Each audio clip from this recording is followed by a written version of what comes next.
Halo guys, selamat datang di channel Triasmana Finance, channel yang berisi tentang step-step saya menjadi seorang ekspertas dalam bidang accounting, audit, dan pajak. Melanjutkan materi kemarin ya, ini membahas tentang akuntansi biaya yang berasal dari buku modul CIFP, materi akuntansi biaya yang diterbitkan oleh IAI. Kita lanjutkan ya guys. Yang dimana sebelumnya itu membahas tentang klasifikasi biaya berdasarkan fungsi perusahaan ya. Untuk PDF-nya bisa di sini ya, kita lanjutkan ya, ditutup ya guys, untuk membuktikan pemahaman dan hafalan saya ya. Oke, langsung saja. Ini poin yang kedua ya, klasifikasi biaya berdasarkan aktivitas ya. Kalau kemarin kan fungsi perusahaan, sekarang aktivitas. Ini intronya itu adalah manajemen itu sangat penting untuk merespon perubahan aktivitas. Kenapa? Karena perubahan aktivitas itu kan berpengaruh langsung terhadap perubahan biaya, yang mana paragraf bawahnya itu tidak terlalu penting. Kemudian masuk ke jenis-jenis biaya berdasarkan biaya klasifikasi biaya itu ya, aktivitas ya. Berdasarkan aktivitas itu ada 3. Yang pertama biaya tetap, biaya variabel, dan biaya semi variabel. Biaya tetap itu adalah biaya yang mana total biaya itu tidak mengalami perubahan terhadap perubahan aktivitas ataupun volume produksi dalam rentang waktu yang relevan. Namun biaya tetap per unit outputnya itu mengalami perubahan yang berbanding terbalik dengan perubahan aktivitas ya. Karena semakin meningkatnya aktivitas, maka biaya tetap per unit outputnya itu semakin turun. Kalau di buku itu contohnya gaji direktur, namun saya kurang bisa memahami ya. Maka kalau menurut saya, salah satu contoh lainnya itu biaya tetap itu adalah misalkan kain ya. Kain itu kan untuk produksi ya, produksi garmen. Kalau contoh kemarin itu kain berarti termasuk dalam biaya produksi bahan baku ya. Nah, misalnya contohnya kain. Tadi disebutkan bahwa biaya tetap total biaya tetap itu akan tidak mengalami perubahan terhadap perubahan aktivitas. Nah, kain itu mau aktivitasnya banyak atau sedikit, pasti total biayanya kan tetap ya, karena nggak mungkin perusahaan itu akan memberikan sepotong-sepotong untuk produksi, untuk melepaskan produksi gitu. Maka biaya yang itu banyak ya. Ini menurut saya guys, pemahaman saya. Kemudian disebutkan juga biaya tetap per unit output ya, itu akan semakin turun apabila aktivitasnya itu naik. Biaya per unit output itu apa maksudnya? Biaya dibutuhkan untuk memproduksi 1 unit. Misalkan kain itu digunakan untuk celana ya, saya kalau ukuran baju itu saya kurang paham, jadi ukuran celana misalkan. Celana itu untuk celana ukuran 35 itu dibutuhkan kain sekian gitu kan. Nah, itu maka biaya per unit output itu berarti berapa kain yang dibutuhkan untuk membuat atau memproduksi 1 celana. Nah, maka biaya tetap dari jika aktivitasnya meningkat, jika volume pabriknya itu celana itu meningkat, maka biaya tetap per unit outputnya itu semakin turun. Karena ya kalau kita produksi banyak kan otomatis harga borongan celana ya, membeli borongan celana itu kan semakin murah. Nah, itu maksudnya seperti itu. Kemudian yang kedua adalah biaya variabel ya. Biaya variabel adalah biaya yang mana total biayanya itu mengalami perubahan secara proporsional terhadap perubahan aktivitas ataupun volume produksi dalam rentang waktu yang relevan. Nah, ini dalam rentang waktu yang relevan ini maksudnya itu waktunya tidak terlalu panjang ya guys. Misalnya 1 tahun atau 2 tahun ya, ini mungkin hanya 1 bulan atau 2 bulan saja. Kalau sampai bertahun-tahun itu ya sudah beda ya biayanya ya, karena ada inflasi, mungkin perusahaannya bangkrut atau tambah besar kan, atau tambah kompleksitas kan kita nggak tahu gitu. Kemudian lanjut ya, yang mana volume di poin B ini juga dijelaskan bahwa volume produksi itu bisa juga berbentuk seperti jam mesin berputar gitu kan, dan ada juga produksi volume penjualan gitu kan untuk perusahaan dagang. Nah, penjelasan kemudian dijelaskan bahwa biaya variabel per unit outputnya, apabila aktivitas itu naik, maka biaya variabel per unit output itu juga akan semakin naik. Namun maaf, apabila aktivitas itu naik, maka biaya total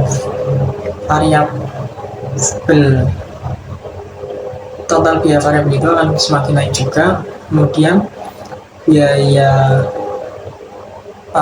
variabel per unit outputnya itu kan semakin turun. Nah, contoh di situ kan kain yang disesuaikan dengan ukuran produksi yang diminta gitu. Nah, ini sebenarnya masih agak-agak mirip dengan yang sebelumnya ya.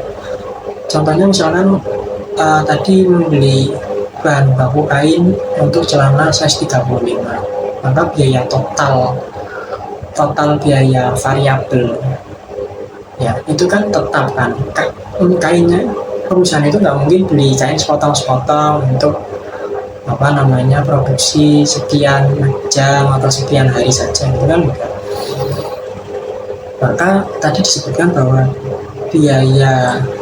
total biaya variabel itu mengalami perubahan tapi secara proporsional gitu. Secara proporsional itu dalam arti berarti dipotong-potong guys. Misalnya tadi sesuai ukuran dan misalnya dipotong-potong, itu sesuai ukuran berapa, proporsional ya, proporsional itu segitu ya berarti segitu gitu. Sesuai dengan aktivitas yang diminta. Kemudian biaya totalnya itu tadi kan tetap ya, sudah dijelaskan ya, totalnya itu berarti kain, kemudian biaya unit output itu akan semakin turun ya, karena kainnya itu harus semakin sedikit daripada biaya total yang tadi. Kemudian poin yang C itu ada biaya semi variabel ya, adalah biaya total biaya semi variabel itu mengalami perubahan ya secara tidak proporsional terhadap perubahan aktivitas ataupun volume produksi dalam rentang waktu yang relevan. Kalau penjelasan dari situ saya kurang paham ya guys, tapi saya rangkum itu seperti ini. Yang dijadikan contoh di situ kan kalau nggak salah itu biaya listrik, kemudian biaya satpam ya kalau nggak salah, atau biaya telepon ya.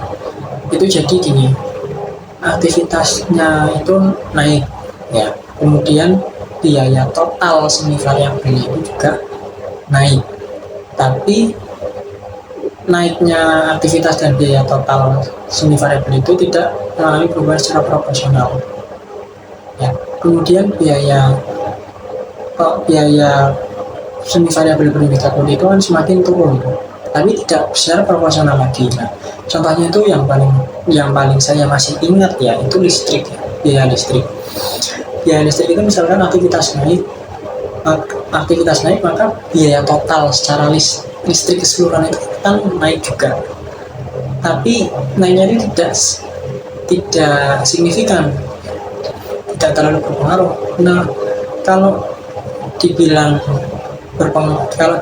loh, perusahaan kan juga tetap rugi kan, tetap memperhitungkan biaya. Iya, misalkan untuk memproduksi 1000 butuh listrik 1 juta, kemudian untuk memproduksi 2000 butuh listrik 2 juta, kemudian misalkan meningkat lagi untuk memproduksi 3000, apakah tetap butuh listrik 3 juta gitu kan? Enggak.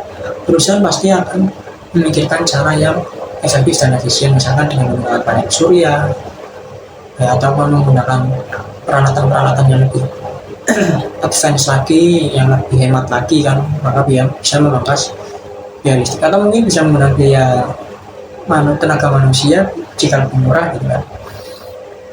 Nah, maka tidak selalu aktivitasnya naik maka biaya total secara keseluruhan itu naik.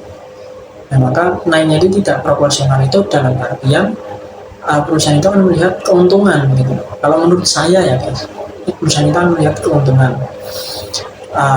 Aktivitas naik, biaya listrik tetap naik, tapi akan dibanding dengan keuntungan untuk membayar listrik tersebut. Kemudian biaya semi variabel per unit outputnya itu kan semakin turun ya. Untuk memproduksi misalkan celana tadi kan butuh mesin gitu, pasti ada salah satu biaya listrik yang masuk ke dalam produksi celana tersebut. Produksi aktivitasnya naik, maka biaya listrik itu akan semakin turun untuk memproduksi itu tadi ya. Kenapa? Karena kalau menurut saya itu listriknya itu ya itu tadi ya, masih ada kemungkinan perusahaan itu menggunakan panel surya ataupun menggunakan penghematan listrik lainnya, maka bisa saja turun dan tidak proporsional gitu. Nah, itu menurut saya seperti itu. Mungkin kalau ada yang lebih paham, lebih expertise, bisa jelaskan di kolom komentar nanti, di kolom komentar bawah ini ya. Mungkin nanti bisa kita diskusikan lagi biar saya juga semakin paham gitu ya. Kemudian yang ke poin yang ketiga itu ada sudah ya, itu yang klasifikasi biaya berdasarkan aktivitas. Kemudian di bawahnya itu ada poin ketiga, klasifikasi biaya berdasarkan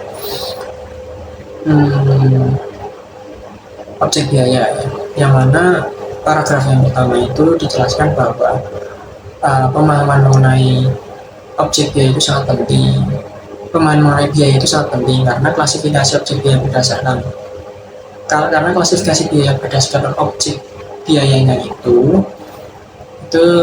sesuai dengan kebutuhan manajemen, yang mana objek biaya atau cost objek dan tujuan biaya cost objektif itu adalah aktivitas yang mana biaya itu diakumulasi dan dibebankan, dan suatu hal ataupun barang ataupun produk atau sesuatu yang dapat dijadikan objek biaya itu, sesuatu atau aktivitas yang dapat dijadikan objek biaya itu ada produk ya. Kemudian ini produk itu produk turunan ya, produk misalkan misalkan kopi gitu ya, warung kopi, maka ini produknya itu bisa teh, kemudian boba, kemudian minuman lainnya gitu. Kemudian ada proyek, proses, pesanan pelanggan, terus tujuan strategis, divisi, dan departemen. Ini yang poin 1 ini kalau nggak salah persediaan akuntansi apa ya, saya lupa itu, atau apa ya. Kemudian saya lanjutkan saja ya. Kemudian itu ada 2 jenis ya, biaya langsung dan biaya tidak langsung. Biaya langsung adalah biaya yang dapat ditelusuri dan diidentifikasi secara langsung dalam objek biaya, sehingga yang menjadi dasar pembebanan biaya tersebut ke dalam objek biaya langsung dalam objek biaya adalah penelusuran biaya atau cost tracing. Contohnya seperti biaya contohnya seperti kain, kemudian benang dalam industri garmen. Kemudian yang kedua adalah biaya tidak langsung, yaitu biaya yang tidak dapat diidentifikasi ataupun ditelusuri secara langsung ke dalam objek biaya, ataupun bisa juga manfaat dari biaya tersebut dinikmati oleh berbagai objek biaya yang lainnya, sehingga yang menjadi dasar pembebanan biaya yang tidak langsung tersebut ke dalam objek biayanya adalah biaya alokasi atau cost allocation. Contohnya itu seperti gaji satpam ataupun biaya listrik ya kalau nggak salah. Nah, seperti itu. Oke, sekian hafalan dan pemahaman hari materi akuntansi biaya yang pada malam hari ini. Mungkin kalau ada kesalahan saya mohon maaf. Bisa yang pihak-pihak yang lebih pintar ataupun lebih ahli bisa menjelaskannya di kolom komentar ya, nanti kita diskusikan bersama-sama. Terima kasih IAI dan sekian.